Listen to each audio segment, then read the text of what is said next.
ജില്ലാ പഞ്ചായത്ത് പദ്ധതിയിൽ ഉൾപ്പെടുത്തി കരൂർ പഞ്ചായത്തിലെ കരൂർ വാർഡിൽ വനിതാ തൊഴിൽ പരിശീലന കേന്ദ്രത്തിനായി നിർമ്മിച്ച പുതിയ കെട്ടിടം ഉദ്ഘാടനം ചെയ്തു.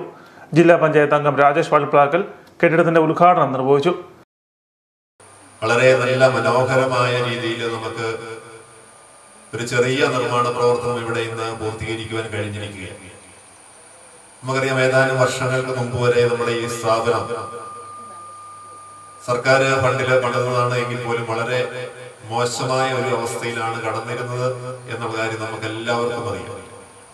ഇന്ന് നമ്മളെ കോട്ടയം ജില്ലാ പഞ്ചായത്തിന്റെ പദ്ധതി വിഹിതത്തിൽ ഉൾപ്പെടുത്തി 12 ലക്ഷം രൂപ ഉപയോഗിച്ച് വനിതാ തൊഴിൽ പരിശീലന കേന്ദ്രം എന്നുള്ള ഒരു പേരിൽ അല്ലെങ്കിൽ ആ ഒരു ഉദ്ദേശത്തോടു കൂടി ഇന്ന് വളരെ നല്ല നിലയിൽ നമ്മൾ മുകൾ നിലയിലെ ഒരു ഹാളും താഴെ നമുക്ക് നേരത്തെ ഉണ്ടായിരുന്ന ആ TV യൂണിറ്റ് ആ ഒരു ഹാളും നല്ല നിലയിലെ പണികൾ പൂർത്തീകരിച്ച് എല്ലാ തരത്തിലുള്ള ആളുകൾക്കും ഉപയോഗിക്കുവാൻ തക്കവിധം ഇന്ന് അതിനെ മനോഹരമാക്കി മാറ്റിയിരിക്കുകയാണ്.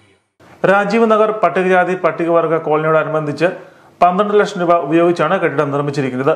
കുടുംബശ്രീ സംരംഭങ്ങൾക്കും പട്ടികജാതി പട്ടികവർഗ വിഭാഗത്തിൽപ്പെട്ടവരുടെ ഉന്നമനത്തിനും ഉപകരിക്കുന്ന പദ്ധതികൾ ഇവിടെ ആരംഭിക്കാൻ കഴിയും. 2 നിലകളുള്ള കെട്ടിടത്തിൽ പഞ്ചായത്ത് തല യോഗങ്ങൾ, ഗ്രാമസഭകൾ, സ്വകാര്യ പൊതുചടങ്ങുകൾ എന്നിവയ്ക്കും ഉപയോഗിക്കാനാകും. ചടങ്ങിൽ പഞ്ചായത്ത് പ്രസിഡന്റ് അനസ്യ രാമൻ അധ്യക്ഷത വഹിച്ചു. ബ്ലോക്ക് പഞ്ചായത്ത് അംഗം ലിസമ്മ ബോസ്, പഞ്ചായത്ത് മെമ്പർ അഖില അനിൽകുമാർ, ഫ്രാൻസിസ് മൈരാടൂർ, കുഞ്ഞുമോൻ മാടപ്പാട്ട്, തങ്കച്ചൻ ചേരക്കൽ, തങ്കച്ചൻ പാലക്കക്കുന്നേൽ, ബാബുരാജ് പുതിയകുളം, അലക്സ് കുര്യൻ തുടങ്ങിയവർ പ്രസംഗിച്ചു.